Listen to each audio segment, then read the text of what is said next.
I can say A, B, C, D, F, G, H, I, K, L, M, N, P, Q, R, S, T, U, V, W, X, Y, Z. Done. Not worth the fucking beer. Give me a question that just boils the blood of the fans.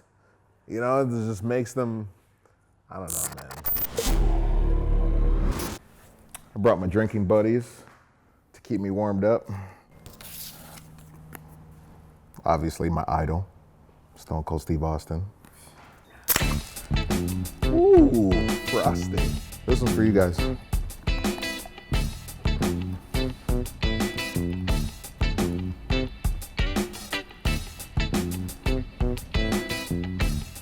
Now you tell me that's not a fucking 10.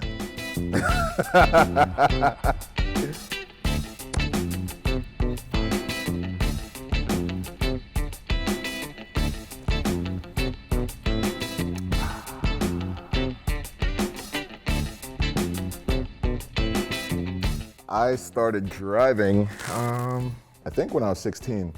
My first car, my mom, she took good care of me when I was younger. She worked too many jobs and worked really hard, and she bought me a Honda Accord. 1994 four-door Honda Accord. The all-new 1994 Honda Accord. No one believes me when I say it, but it had VTEC. It was 4-cylinder single cam with VTEC.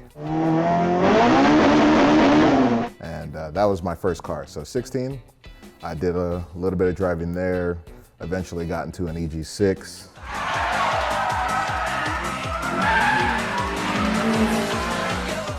Which is still one of my favorite cars, low-key.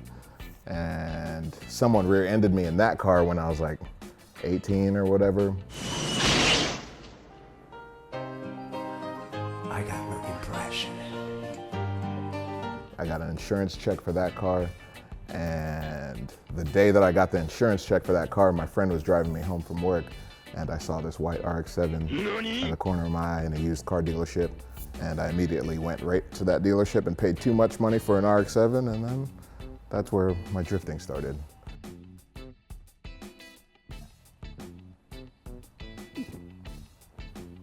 I may as well finish this. I'm a little more sophisticated these days, but once it hits your lips, it's just, oh no. That perfect pour is gone. I'm a changed man. What is it? One beer. All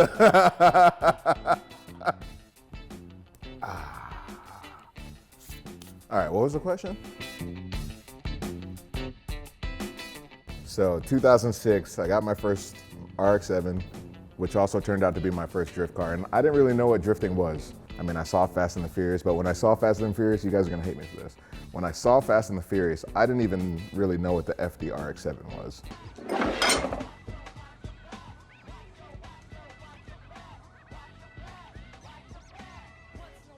I was just getting into cars at the time that movie came out, and it kind of breaks my current heart to know that previous me didn't know what an FD RX-7 was when Fast and Furious came out, that I'm kind of a poser or something like that. But so I got my first RX-7, didn't really know what drifting was. What do you mean, drift?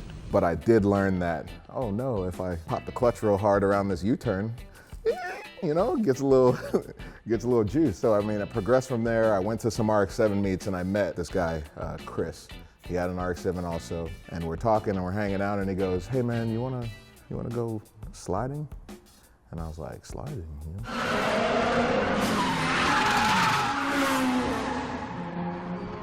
Still need a dictionary? I was like, all right, cool, I'll come check this out. So I meet up with him and his friends at what we called, back in the day, the Sand Lot, which was this massive abandoned industrial parking lot in the middle of nowhere that was covered in sand.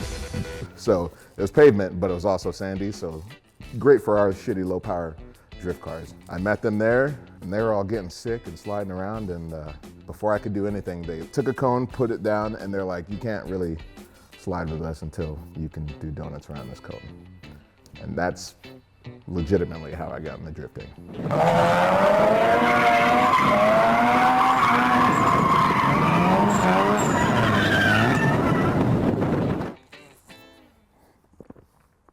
If you don't understand the pinky up, you're not sophisticated. Don't do it, don't do it, don't do it. Don, don't do it. No, hey. Sit. Good boy. Street Sharking. I grew up in the Saturday morning cartoon era, so Street Sharks was always one of my favorite shows. Street Sharks. And I had my RX-7, I got it where I wanted it to be. It was slammed, kind of looks like a shark nose if you want to take it that way. It's got a big wing as a shark fin. I mean, it's not rocket science why I called it Street Sharking.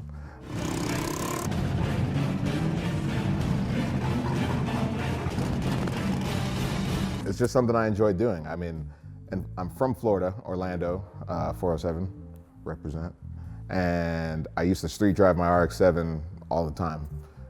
I registered the car in Florida with, I don't believe I had a windshield, I had mismatched body panels, I had an S14 dash in the car with the VIN number basically duct taped to the dashboard, and they registered my car. So that's where Street Sharking came from. I want to show you something up close and personal. I've got something here with such fantastic detail, it's going to blow you away. Head shark! Oh my gosh, Vin Diesel playing with Street Sharks toys is the weirdest fucking thing. He was a male stripper, right? Had to be, wearing that fucking leather vest. That's weird. Vin Diesel, what were you doing, man? What was he doing?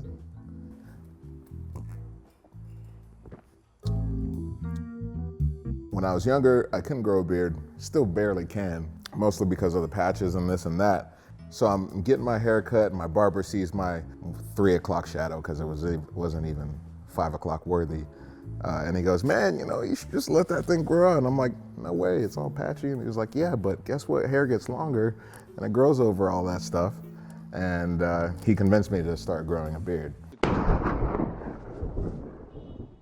And at the same time, my friend Hazen was also growing a beard, just because I guess beards were in back in 2009. And we were hanging out one day, just chilling. It was cold, Christmas was coming, and we made a joke that we should start a website about beards. Because I was like, holy shit, I'm a man, I can grow one of these. And he grew a manly Vermont beard, so we jokingly started BEARDLIFE and started making blog posts about St. Nick's beard and where it came from and the magic that it possesses and things like that. Obviously, my love for drifting had already been there, so I started implementing BEARDLIFE into my first drift piece was with Chris Forsberg and his beard, and he ended up winning the championship that year, I think, or something like that. So it kind of it just blew from there, and I was just having fun, you know, making shirts and stickers and representing manliness in the most fashionable way possible, which is a beard. And BEARDLIFE was a big, you know, I was using BEARDLIFE to funnel out all my drift media, which is weird because it's a beard company, but I love drifting, so I didn't give a shit. It worked for me. So I'm funneling all this stuff through BEARDLIFE. I build relationships with Pat, the pro drifting community, and other people through BEARDLIFE, like Chris, because I did an article on him way early on and he loved it.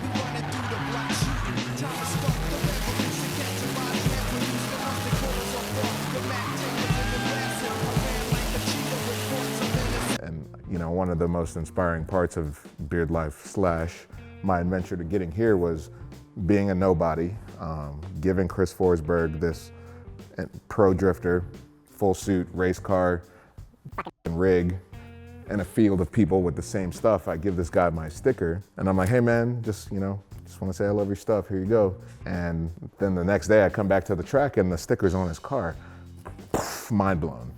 Just straight up mind blown. And that pushed me to keep pushing media out through BEARDLIFE, keep making blog posts, keep making videos and doing things like that. And as I kept doing that, Pat made it to the pro life.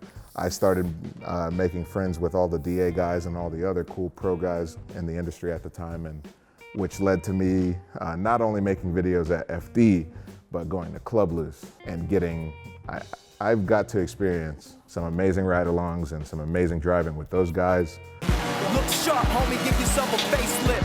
Highbrow eyebrows on a spaceship. Take sips of that ace of spades is saving all my money just to waste on a bracelet. just doing what I loved, spending my money, going to events, making videos, and it worked out in the greatest form because like after hanging out with all those dudes and getting this inside look to American pro drifting, the missile crisis, Blood Masters, all that stuff, like I was there for all that stuff, and I mean, that might not matter to the drifting mainstream, but for me, like getting to experience those ride-alongs and that kind of driving in our home soil, so to speak, was epic for me. I look up to a lot of those guys just because of those times.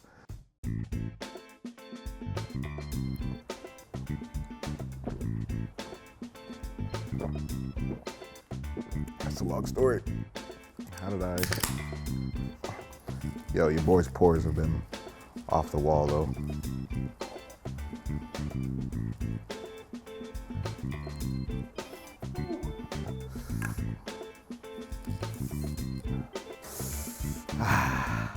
So got my RX-7, all my friends loved cars, got deeper into cars, met my drift friends who taught me everything that they knew about drifting, not necessarily the Japanese culture.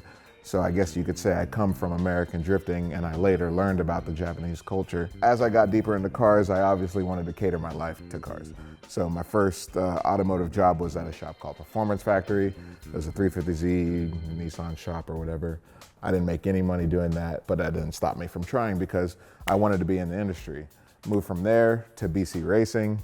Great job there, great people there. Pete from BC is an awesome dude, treated me super well, and I ended up moving on to Enjuku Racing, and that's where I felt like I was really making the most moves, even though I was just sweeping floors. So I was sweeping floors at Enjuku Racing. Ken, the owner of Enjuku Racing, was just starting to rebuild his company from basically nothing because of just some issues that had been happening. This was in 2000, maybe 2009. But basically, I started sweeping the floors at Enjuku Racing, worked as hard as I could to the point where I ended up in sales. I worked for Enjuku for 4 years or so, but about 2 years in, after the company started building back up and getting in a better place, my good friend Pat Gooden started getting into Pro-Am drifting, and I was having issues with my personal life, AKA I lost my license because I'm an idiot.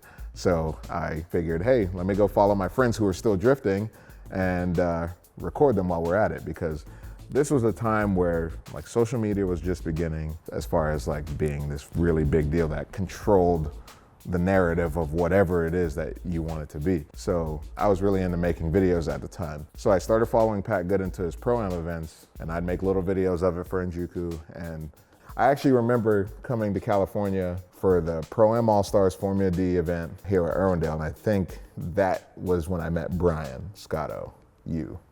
And I don't even remember it because I was wasted. And I only remember it because there's photos that prove it. But whatever happened that night, and like, I mean, I guess Brian had seen my videos of Pat, of Chris, of Ryan, of all the fun grassroots stuff that I've been unloading on BEARDLIFE, because shortly after I got an invite to the Hoonigan SEMA party, which was the launch party for the brand. It was just an epic get down where, I mean, I met people like Dave Mira, I met people like Bucky, I met Ken, it was a crazy experience for me because, like I said, I'm just this nobody kid from Florida who spent his own money making videos of his friends doing arguably one of the dumbest motorsports of all time, and I'm in this room with legends. So, I mean, it was, long story short, work hard and you might end up in a cool place, but that's a big part of the story. So I get to the launch party, we have a crazy night, we destroy the Palms Hotel bowling suite, we destroy the parking lot where GRC happens.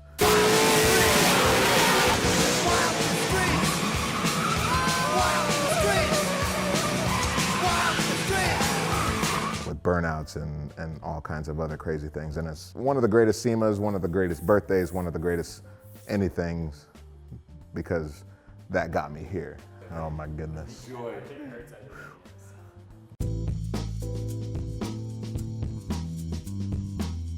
You know what? Napoleon Dynamite. Your mom goes to college. There you go. Cheers. Wait, I changed up my stepbrothers. That's cute. I remember when I had my first beer. Cheers again. there are so many inspirational people on so many different teams that you can't really say. I mean, you've got the Japanese heroes like Team Burst.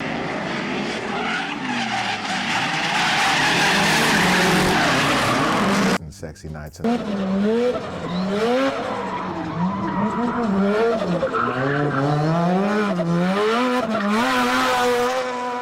then you've got the American heroes like Animal Style and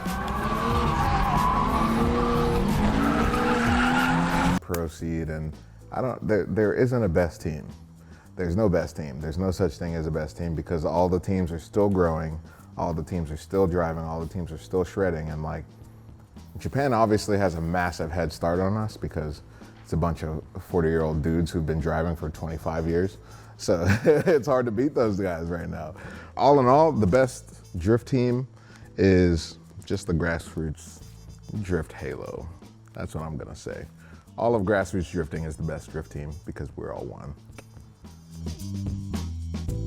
I can eat pizza every single day. Every single day. I could not eat Roscoe's every single day. Simple as that.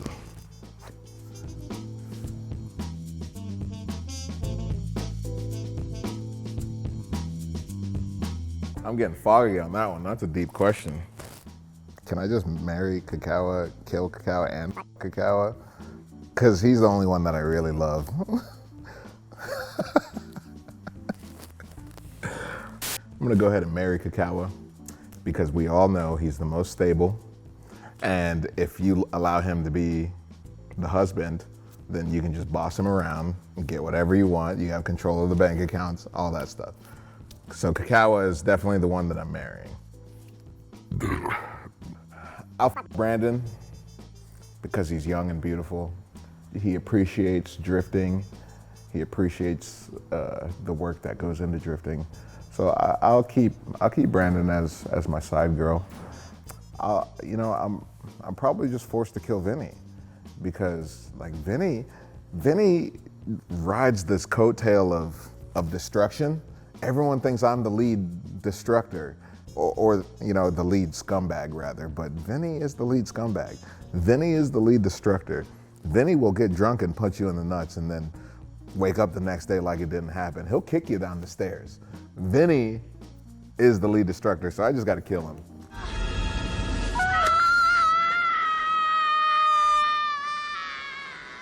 Vinny's dead. I think I need more beer though.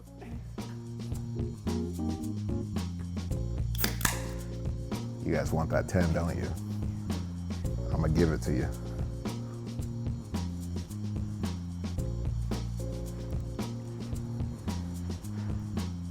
Oh, fuck.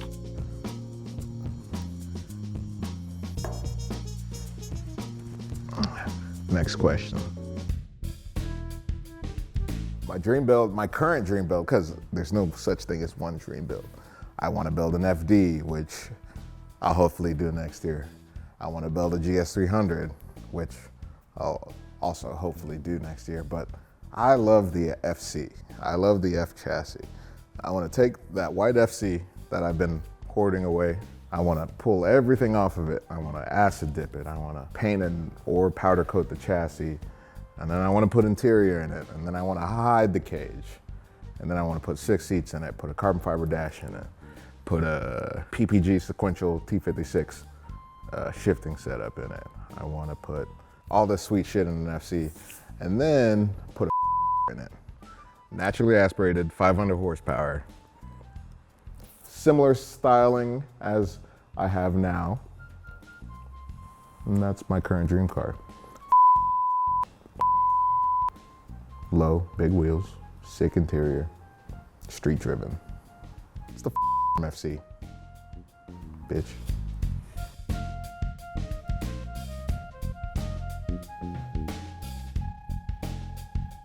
The simple guide to style is very basic. Step 1, lower your car. Step 2, you put sick wheels on it. Step 3, depending on the car, you put some kind of aero or body kit on it. Step 4, you paint it all sick. Step 5, drive the fuck out of it. yes, driving is a part of style. This is the way it goes. 5 easy steps to being a hot boy. Can't see me.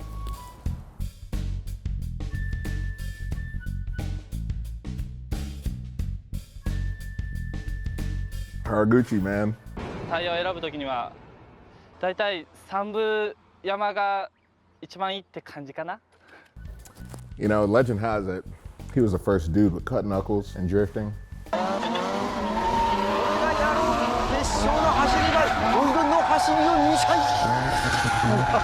His car was low.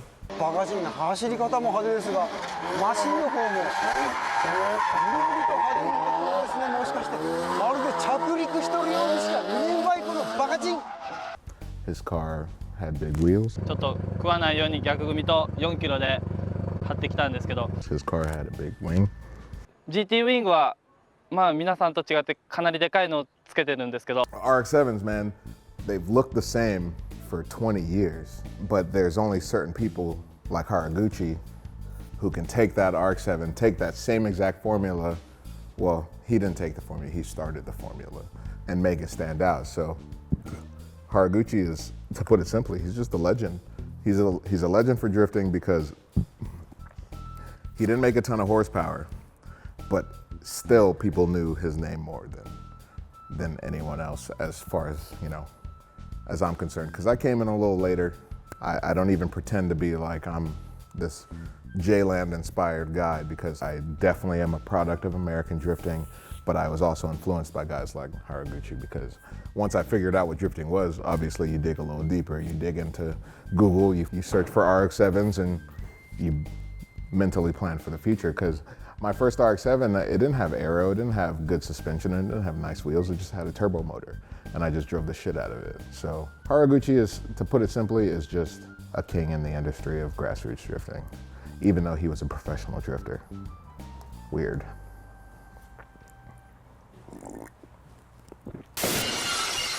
I want to make an announcement.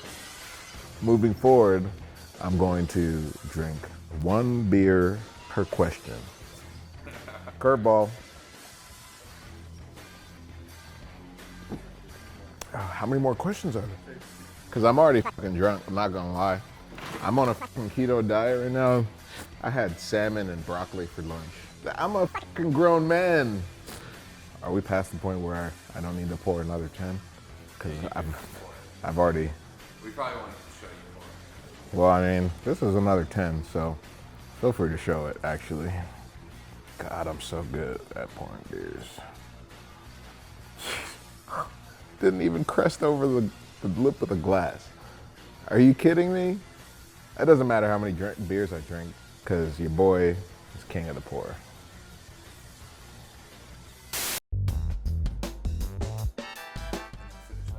I peed myself a week ago.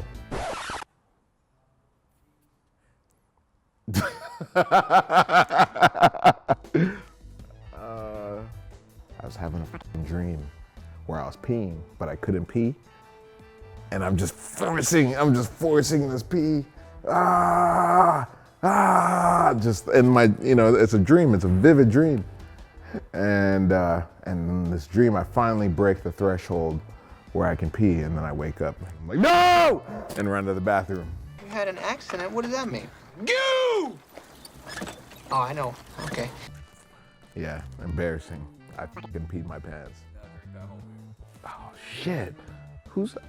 I made that rule, huh? All right, cheers. Beep.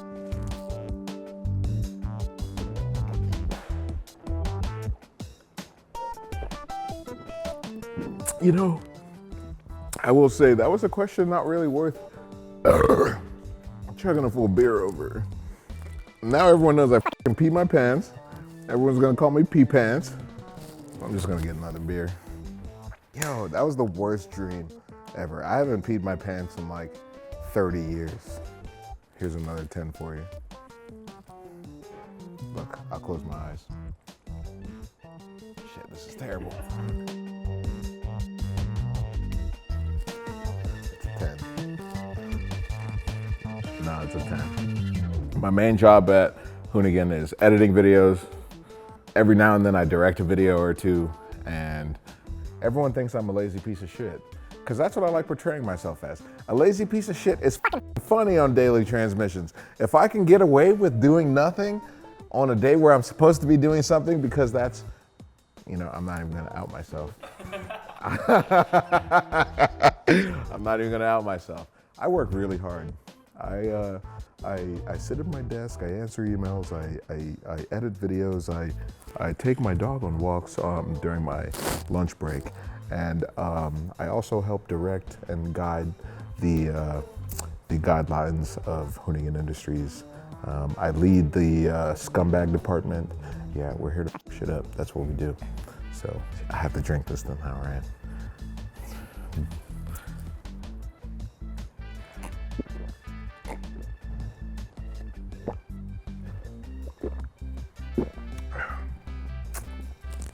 If you didn't know, I used to party. I used to drink a lot. I didn't get this from not drinking beer. Beer, you know, oh man. I was 22, living in this nice house with roommates, and we were partying all the time. I was skinny, and I discovered that I love beer. And then we just drink beer all the time. Next thing I know, I'm 250 pounds. And then the next thing I know again, I'm 280 pounds.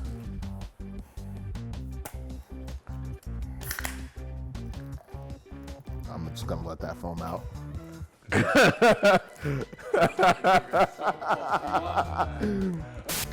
Beer with me? No. Beer with everyone. Cheers, boys.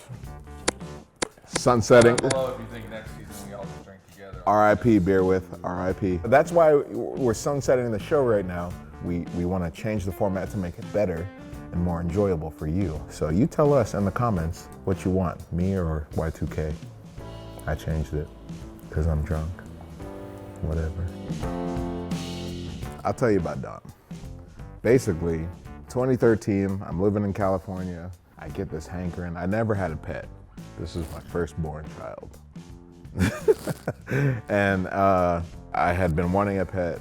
I applied to adopt this dog named Pumpkin from an adopt-own shop type of place where they foster dogs and stuff. And it's this beautiful dog, exactly the same color as Don. She had been abused and cut ears and things like that, and they denied me. And I was like, man, that sucks. You know, I have a house, I have a backyard, I make enough money to buy dog food, and they denied me. So I was sad and all that stuff. And then my friend Joey Redman from Rec Magazine, he was doing something, found this female pit bull on the side of the road or something, took her in, and then a week later, on his birthday, she gave birth to 9 puppies. He made a post on Facebook saying, hey guys, I just rescued this pit bull. She just had puppies. I just want to find good homes for the dogs before I have to take them to a shelter or anything like that. And I was like, oh shit, this is an opportunity to rescue a baby and hopefully give it a good life. And so I messaged him, we linked up. I didn't even look at the dogs. There were 9 of them. I was like, hey man, I kind of want a small dog, so just give me the runt of the litter and I'll come pick them up, you know, when they're ready, because I guess it takes about 2 months, you know, to get them in a place where they can leave mom. After, you know, the 2 months I went, he palmed me this little runt puppy and I took him home, and now he's a 90-pound fucking monster. Who knew this? Yeah, I cut to the picture of this little dude sitting in Rathina, except Rathina was there also. It was a palm baby. Don is ground level. Don is senior above Joey, above Y2K, above Teague, above Zach, above Ven, Kim, you name it, except for me and Brian. And Don is above them. Don rules Hoonigan Industries. He is the lead creative behind everything that you see. Every burnout shot that you see, guess who directs that shit? Don-PIERRE, right? Who's that? Who's that? Who's that? You tell him. That's not true, but I guess I gotta drink this beer. I've been riding it out. I've been trying to push it along, but I guess it's time.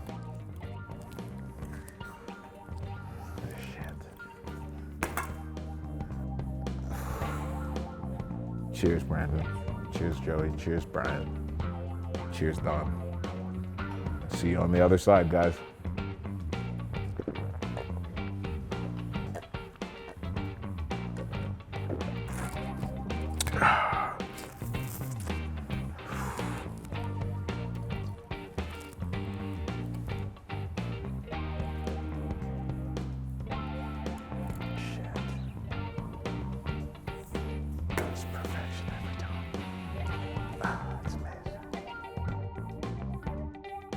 Obviously, there's Tommy Pickles from the Rugrats. I mean, I don't know what year you come from, but the year that I come from, Tommy Pickles is an important person. A baby's gotta do what a baby's gotta do.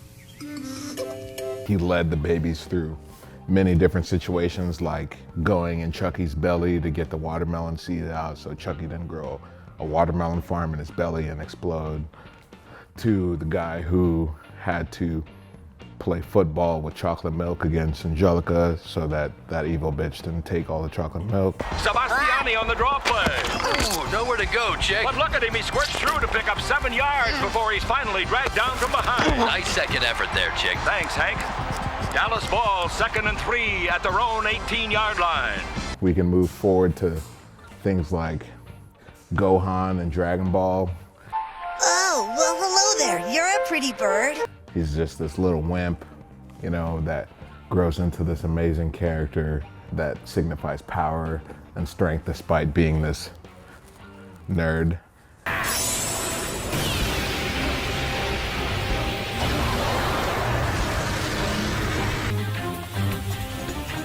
And then there's Don. He's just this little quiet dude who doesn't do whatever he wants because he does whatever I tell him to do, so that doesn't count. But then there's Brian Scotto. Brian Scotto's like on this level of, and I'm not saying it because he's right there, it's because I genuinely mean it. This motherfucker works harder than anyone I've ever met in my entire life, and no matter what, doesn't stop. Like I said, he messaged me on Facebook, offered me a job, brought me here, saw something in me, and didn't see something in me just to benefit his gain. He saw something in me to benefit this company that we've grown together, along with myself. Like, he just sees a bigger picture that no one looks at. But basically, I'm just trying to say that I love you, Brian. I'm gonna drink this, and then I gotta go pee, because this is fun.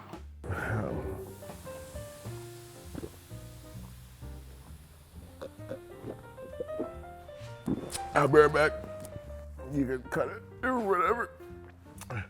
Don, you gonna be okay? I promise I'm okay.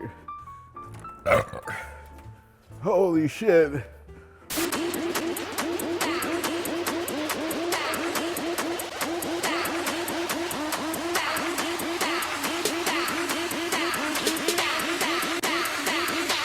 Important business meetings that we will carry on later.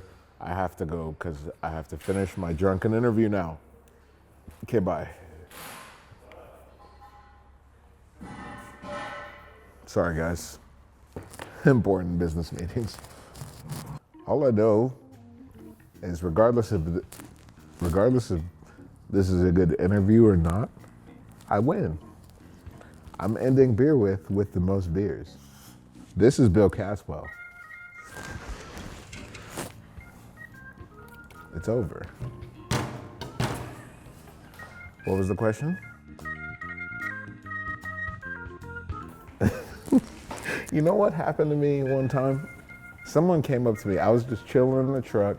We just pulled up to an event, and this guy pops into my window, and he goes, "Hey! Hey, you better leave that Chinese man alone." And I was like, what the f? What the f? What Chinese man? What Chinese man? And I'm like, ridiculing. And I'm like, oh man, this is a Daily Transmissions fan. And he's talking about Kakawa. And so I get upset. Kakawa's not Chinese! He's Japanese. And he loves me, so fuck you. That's what it's like being an internet celebrity. I'll drink, but You guys don't believe I'm an internet celebrity? What's that say right there? That's borderline $250,000 Johnnies. Cheers to all of you who support me. Thanks for getting my car to SEMA. Couldn't have done it without you. Or I don't know, you know how it goes. Wait, I'm not ready to chug this beer. Give me a second, I'm gonna chug it because I'm a fucking man of my word. We're gonna make the best beer with of all time. Cheers.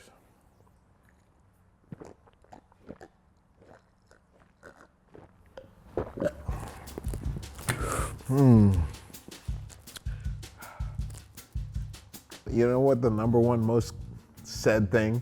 It's not the most questioned or the most anything, it's just this overall. The most said thing at SEMA was, your hood's still on. You know what really grinds my gears? Fucking hood jokes, man. Like, it happened one time.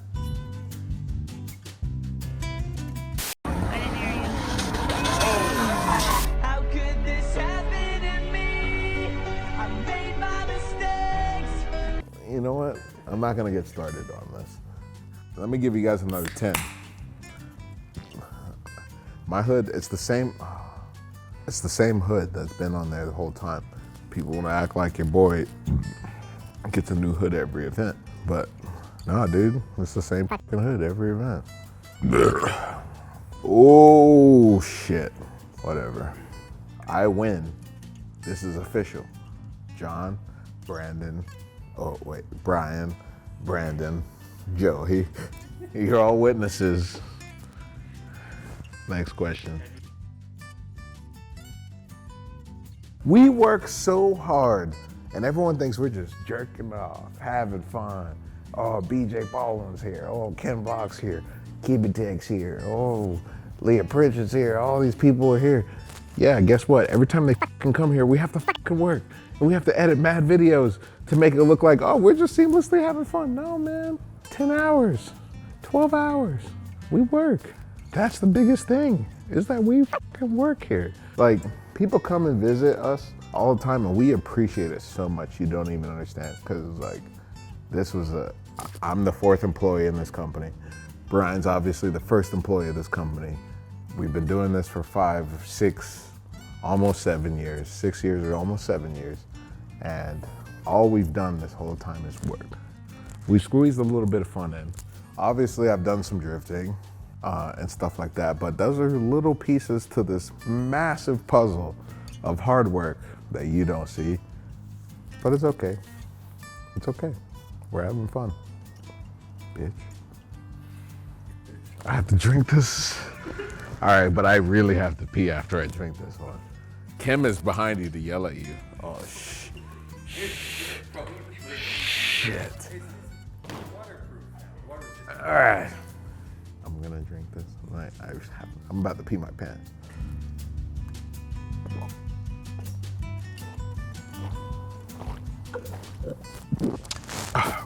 Fuck my life. Be right back. Oh, shit.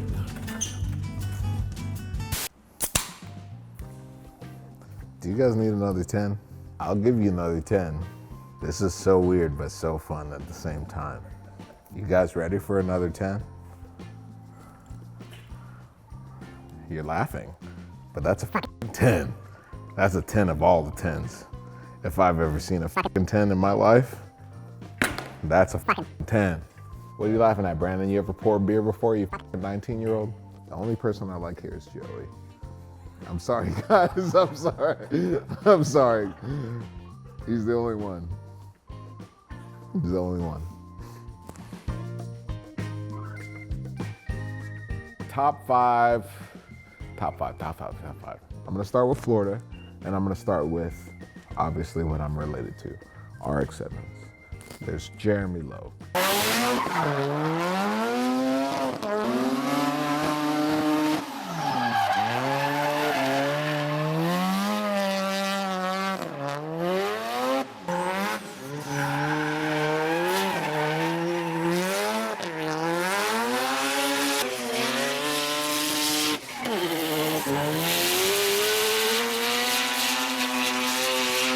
Jeremy Lowe showed up in my city. He was already in his city, but he showed up in my city, literally, like the fucking weekend that I lost my car and my license. It was him and Dan Chilton. They had a black and white RX-7 and they fucking shredded.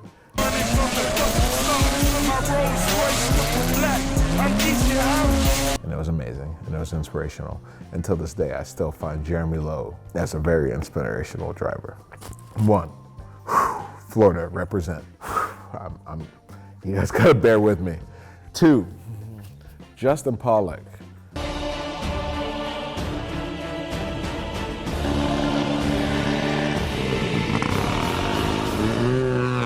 Same thing, RX-7, rotary, fucking sick, amazing style, amazing driving style.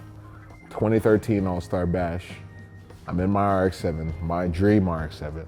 It's got VSKFs, it's got BN Sports, it's got a big wing, it's painted a sick color, has a V8 in it, but that doesn't matter to me. The motor doesn't fucking matter to me. The fun is what matters. And now I think rotaries are more fun, so that's why I'm doing that. But I'm at All-Star Bash 2013. Justin Pollock notices me or whatever, I don't know. I don't remember the situation, but we're kind of friends and we are tandeming. Cut to that footage because it's fucking sick.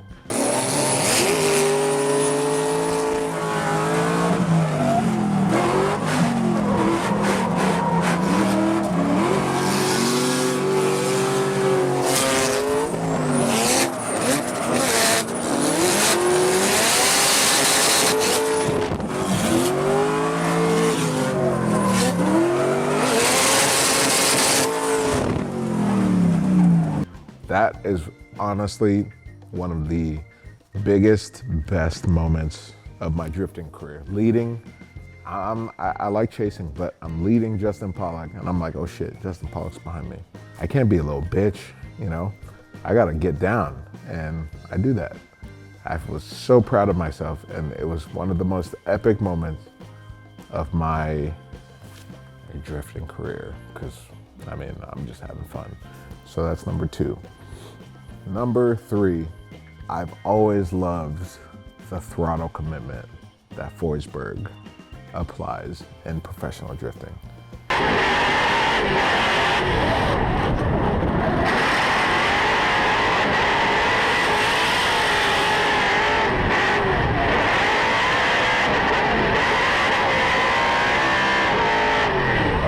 I haven't followed this season much, so that turbo V6 stuff is weird, but when it was V8, goddamn, that shit ripped. So that's number 3. Number 4, it's so hard not to fall back on Haraguchi. G でモーションを1回起こして、それで次の1コーナーに対して派手な動きをするっていうことなんですよ。There's drifting, there's first, second, third gear, pull the e-brake, hold the slide, drift it. And then there's whop, whop, whop, whop, whop, wow, oh my God. Those are the 2 different types of drifting. That second type is Haraguchi. If you're not fucking up, if you're not spinning out, if you're not going in the gravel, if you're not doing any of that stuff, how do you get better? How do you get better? You can't. So if you guys are like making fun of me for crashing, I really don't care, because I'm progressing. While you see me crashing, I'm progressing. So number 5, I'm gonna go for an American hero that's somehow still up and coming, even though he's been in drifting for 10 years. And I'm gonna have to say, Ryan Littoral is a fucking animal. It's amazing.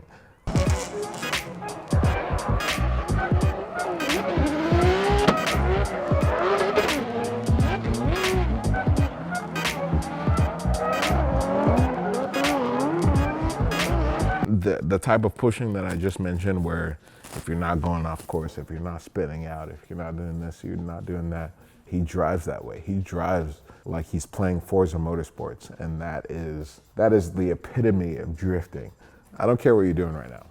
Go on Instagram, go to Ryan Littoral, or go on YouTube, type Ryan Littoral, enjoy yourself. You're welcome. Next question.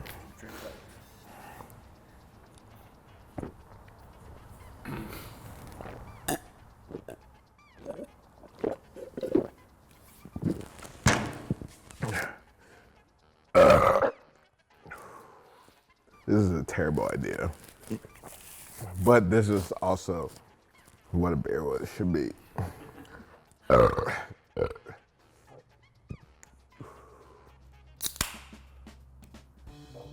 You guys need another 10? Aw, man. That could still be a 10, right? Just tell me it could still be a 10. Because if it's not going to be a 10, I'm not going to pour it. All right, because I'm not going to pour it if it's not going to be a 10. All right.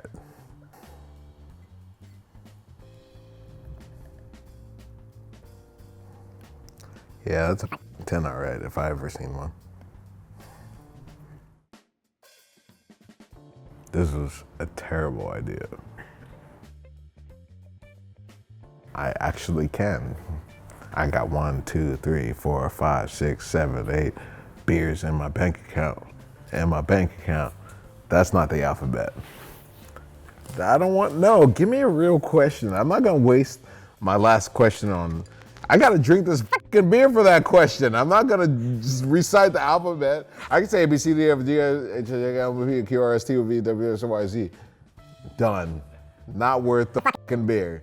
Give me a question give me a question that fucking runs, just boils the blood of the fans. You know, it just makes them, I don't know, man. But I'm not answering that question.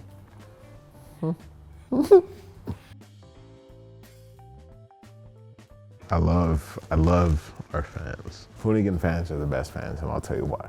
Because we're just a bunch of jabronis who love doing burnouts, and you guys support us. Yo, that's so stupid.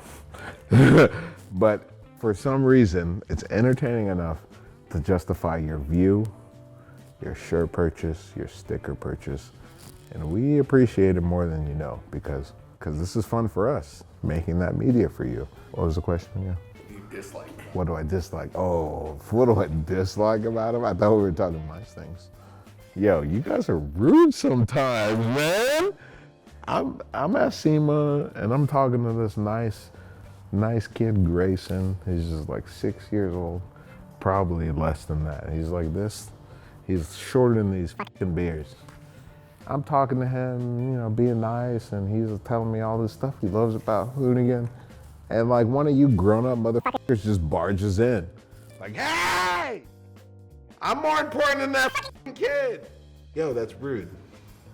Be nice. Sit back and be like, hey man, I know you're talking to that kid who watches you on YouTube, but I also watch you on YouTube. Be nice. Think about that before you barge in like that. And yo, Goku cannot be seen like that.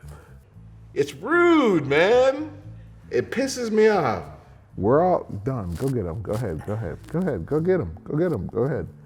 Go get him. Get after him. Anyway, it's rude. Don't be rude. Be nice. We all love the same stuff. We all watch. No, we don't watch the same stuff. You watch stuff. We watch some stuff.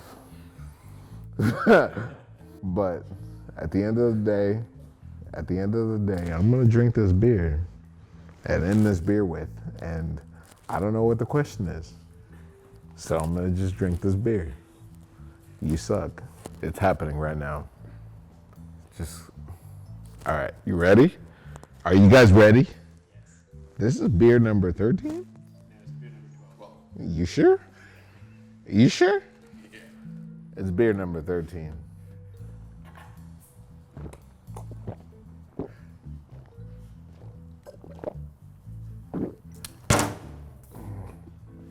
My name is Hertrech.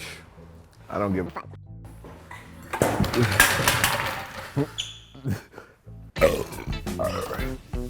Oh, holy shit.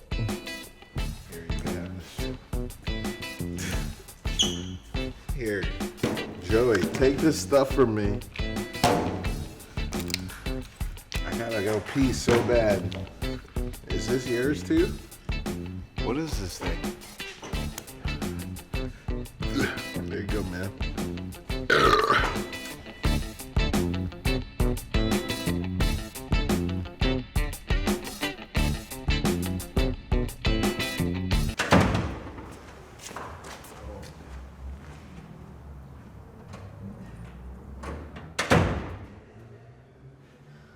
that?